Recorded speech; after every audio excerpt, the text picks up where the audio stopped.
Assalamualaikum warahmatullahi wabarakatuh. Kami dari kelompok 1 dengan anggota saya Muhammad Sofi Amrullah dengan NIM 122000212 dari kelas 126A21.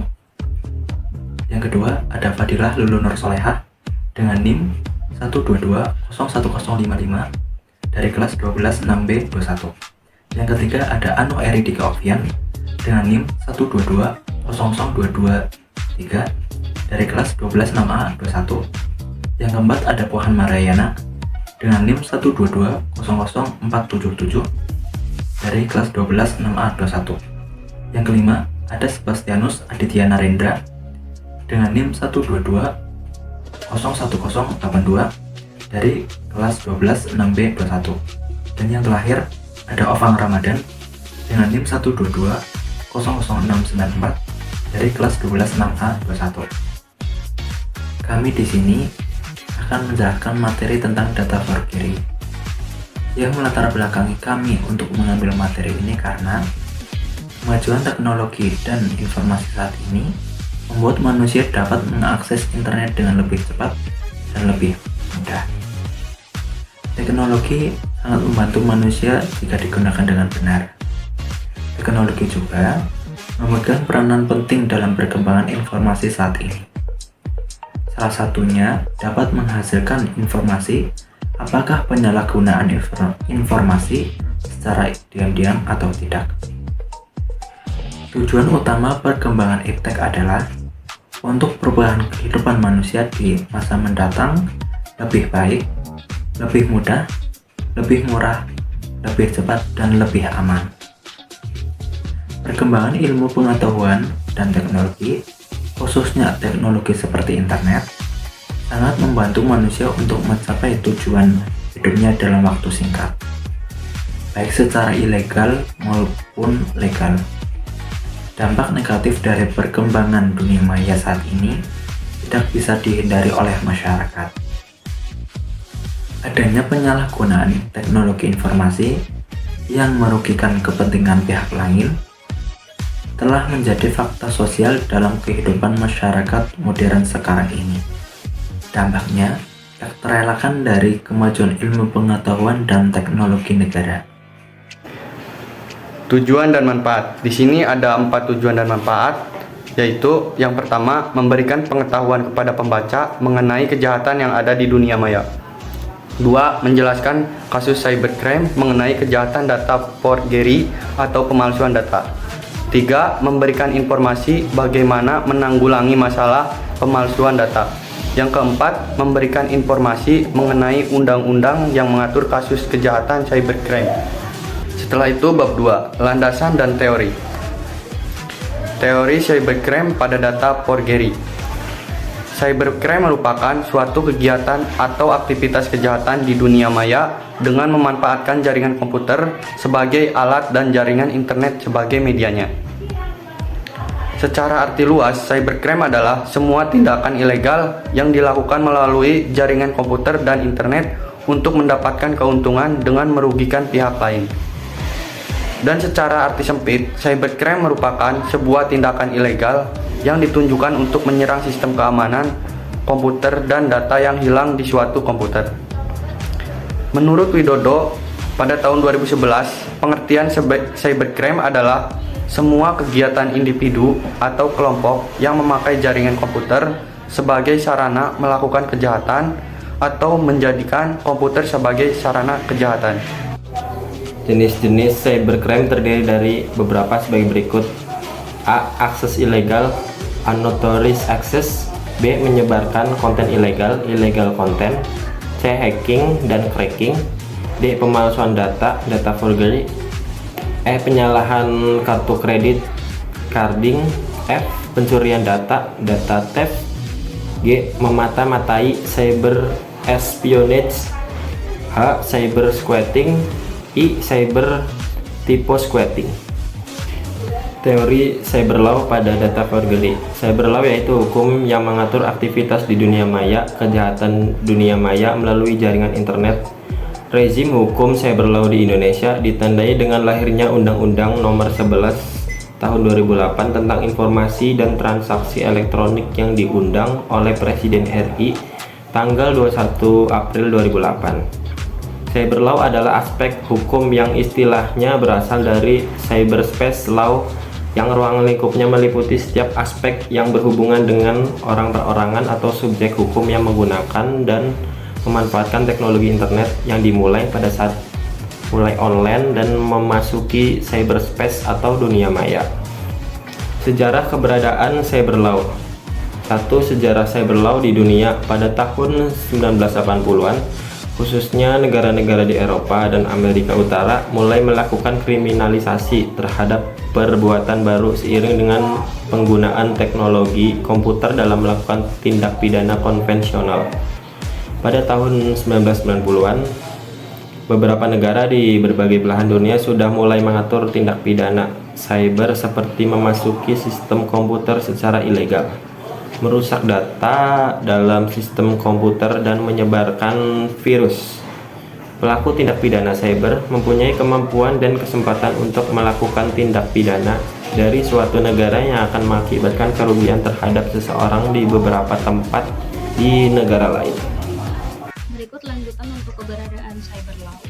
Beberapa organisasi internasional yang telah melakukan usaha-usaha tersebut antara lain ada Organization of Economic Cooperation and Development, United Nations, the Group of Age, and Council of Europe. Terdapat 9 jenis tindak pidana cyber yang dikelompokkan dalam 4 kategori tindak pidana. Kelompok pertama, tindak pidana terhadap kerahasiaan, integritas, dan ketersediaan data. Data dan sistem komputer terdiri dari illegal access, illegal interception, data interface, sistem interface, dan misuse of device. Kelompok kedua, tindak pidana yang berkaitan dengan komputer, terdiri dari pemalsuan yang berkaitan dengan komputer dan penipuan yang berkaitan dengan komputer. Kelompok ketiga, tindak pidana yang berkaitan dengan konten yang berisi ketentuan tentang tindak pidana yang berkaitan dengan pornografi anak. Kelompok keempat, tindak pidana yang berkaitan dengan pelanggaran hak. Azas-azas cyber law. Untuk yang pertama, subjective territoriality. Dalam perspektif ini, hukum berlaku berdasarkan tempat cybercrime dilakukan dan penyelesaian tindak pidananya dilakukan di negara lain. Yang kedua, objective territoriality. Dalam perspektif ini, hukum berlaku berdasarkan di mana akibat utama kejahatan itu terjadi dan memberikan dampak yang sangat merugikan bagi negara yang bersangkutan. Yang ketiga, nationality. Dalam perspektif ini, negara mempunyai yurisdiksi untuk menentukan hukum berdasarkan keluarga negaraan pelaku. Yang keempat, passive nationality, yang menekankan yurisdiksi berdasarkan keluarga negaraan korban. Yang kelima, protective principle.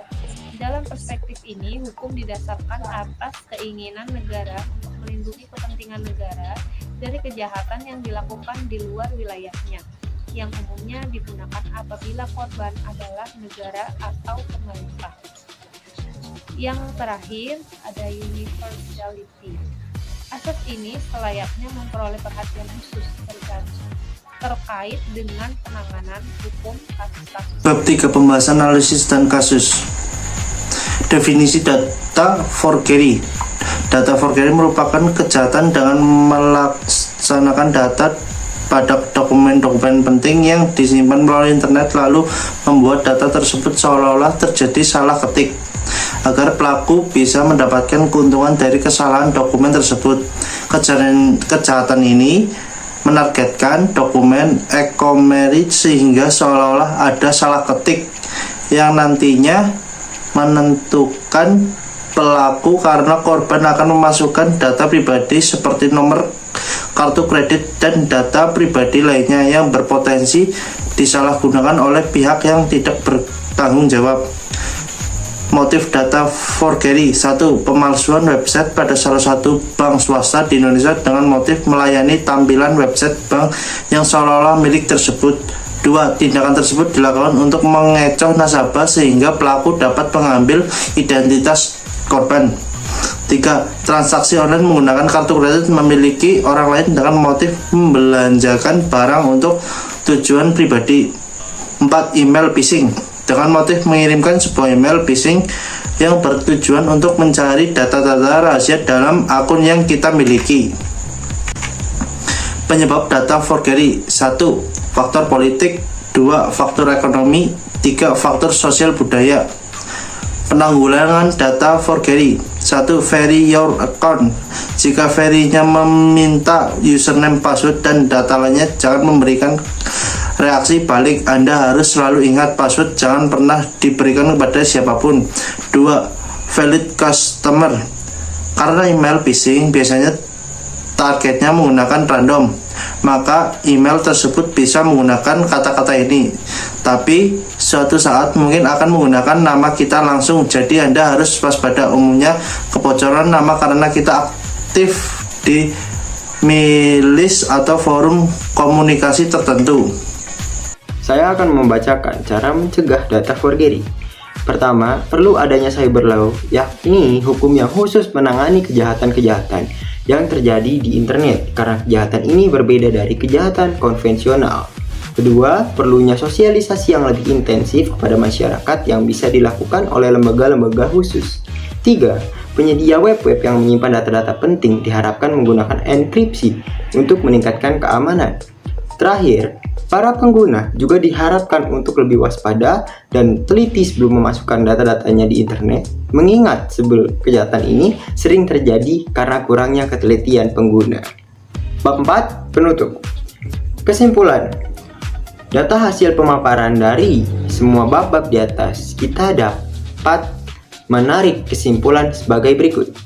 Pertama, data forgery merupakan sebuah kejahatan dunia maya yang sangat berbahaya.